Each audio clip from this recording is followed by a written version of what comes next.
Hello, അപ്പോൾ എല്ലാവർക്കും നമസ്കാരം. അപ്പോൾ ഇന്നലത്തെ എപ്പിസോഡിൽ നമ്മൾ കണ്ടതാണ് അനീഷ് ഷാനവാസിനെയും പെങ്ങന്മാരെയും പൊളിച്ചടുക്കിയിട്ടുണ്ട്. എന്തായാലും അനീഷിന് നല്ലൊരു അവസരം കിട്ടുകയാണ്. ഷാനവാസും പെങ്ങന്മാരും ഭയങ്കര ഗ്രൂപ്പ് കളിയാണ് അവിടെ കളിക്കുന്നത്. അവർ ശരിക്കും എന്തിനാണ് വന്നത്? അവർ ശരിക്കും ഗെയിം കളിക്കാൻ തന്നെയാണോ വന്നത്? ഇവരൊരു ഗെയിമും ഇവിടെ കളിക്കുന്നില്ല. ഇവിടെ വന്നിട്ട് ആങ്ങളെയും പെങ്ങളും സൗഹൃദം ഉണ്ടാക്കുക ചെയ്യുന്നത്. പുറത്ത് പോയിട്ട് അത് തുടർന്ന് പോകാന്നുള്ള ഒരു ഇതിലാണ് ഇവിടെ വന്നിരിക്കുന്നത്. ഇവർക്കൊന്നും സ്വന്തമായിട്ട് ഒരു ഗെയിമും കാണുന്നില്ല. പിന്നെ അതിൽ കുറച്ചും കൂടി ഒരു ഗെയിമായിട്ട് എടുക്കുന്നത് എനിക്ക് തോന്നുന്നു നൂറ മാത്രമാണ് എന്നാണ്. അനുമോളൊക്കെ ആദ്യം വന്നപ്പോൾ കുറച്ചൊക്കെ ഒരു ഗെയിം കളിച്ചിരുന്നു. അതായത് മറ്റുള്ളവരിട്ട കണ്ടന്റ് ഇട്ട് കൊടുത്തിട്ടുണ്ട്. അക്ബറും ആര്യനൊക്കെയാണ് അതിന് വഴിയൊരുക്കി കൊടുത്തത്. പിന്നെ അവർക്കത് മനസ്സിലായി, ഞങ്ങൾ ഉണ്ടാക്കി കൊടുക്കുന്ന കണ്ടന്റ് കൊണ്ടാണ് അവൾ കയറുന്നതെന്ന്. അവരാണ് ബുദ്ധിമാന്മാർ. അവരിപ്പം നിർത്തിയല്ലോ അത്.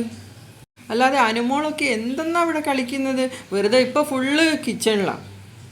ബാക്കിയുള്ള സമയം അപ്പോൾ ബിന്നിയും കൂടിയിട്ടുണ്ട്. ആദില, നൂറ, ബിന്നി, ഷാനവാസ്, അനുമോള്. ഇവർക്ക് ഫുള്ള് പരദൂഷണ പണി. ഈ പ്രേക്ഷകർ കൊണ്ടുപോയിട്ട് അവരെ കൊണ്ടുപോയിട്ട് വോട്ട് ചെയ്യുന്നു. പ്രത്യേകം അതിൽ പറയുന്നുണ്ട് നല്ല ഗെയിമേഴ്സിന് വോട്ട് കൊടുക്കാമെന്ന്. പക്ഷെ ആരും ചെയ്യുന്നില്ല. എല്ലാവർക്കും ഷാനവാസിനോടും അനുമോളോടൊക്കെ സീരിയൽ പ്രേമാണ്. അതുകൊണ്ട് അവർക്ക് ആദില, നൂറയ്ക്ക് വേറെ വോട്ടും കിട്ടുന്നുണ്ട്. അപ്പോൾ അവർക്ക് വോട്ട് കൊടുക്കുക, അവരെ മുന്നോട്ടാക്കി കൊണ്ടുപോകും. എന്തിന്? എന്തായാലും അനീഷ് നല്ലൊരു പോയിന്റ് കൊടുത്തിട്ടുണ്ട്. വിവരമുള്ള പ്രേക്ഷകർക്ക് മനസ്സിലാക്കാം. അവിടെ നല്ല ഗെയിമേഴ്സ് ഇനിയും ഉണ്ട്. പക്ഷെ ഞാൻ പേരൊന്നും എടുത്ത് പറയുന്നില്ല. നമുക്ക് കളിക്കുന്നത് കണ്ടാൽ അറിയാലോ ആരൊക്കെയാണ് നല്ല ഗെയിമേഴ്സ് എന്ന്. അവർക്ക് വോട്ട് കൊടുക്കുക. പിന്നെ അനീഷ് നല്ലൊരു കോമണറായ റിയൽ ഗെയിമർ തന്നെയാണ്. ഷാനവാസിനൊന്നും ഒരു ഗെയിമും ഇല്ല. ഒരു ബുദ്ധിയില്ലാത്തൊരു സാധനം ഷാനവാസ്. വെറുതെ കുത്തിത്തിരിപ്പുണ്ടാക്കുക. അപ്പോൾ അതിൽ പറയുന്നുണ്ട്, ഇന്നലെ എല്ലാവരും കൂടി ജയിലിൽ പറഞ്ഞയച്ച ആളെ ഒറ്റ ദിവസം കൊണ്ടതാ ഇമ്മ്യൂണിറ്റി കൊടുക്കാൻ പറയുന്നു. ഈ മണ്ടന്മാർക്ക് ആലോചിച്ചാൽ അറിയില്ലേ ലാലേട്ടൻ അത് ചോദ്യം ചെയ്യപ്പെടുന്നുള്ളത്.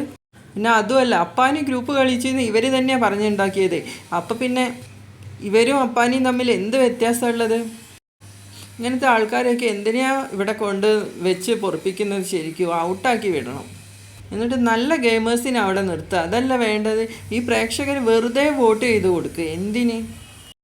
അതുകൊണ്ട് ഗെയിം കാണുന്നപോലെ ഈ കുത്തിത്തിരിപ്പ് ഇതുണ്ടാക്കുന്നവരെയൊക്കെ ഔട്ടാക്കി വിടും. നല്ല ആൾക്കാരെ സെലക്ട് ചെയ്യുക. അതല്ല വേണ്ടത്.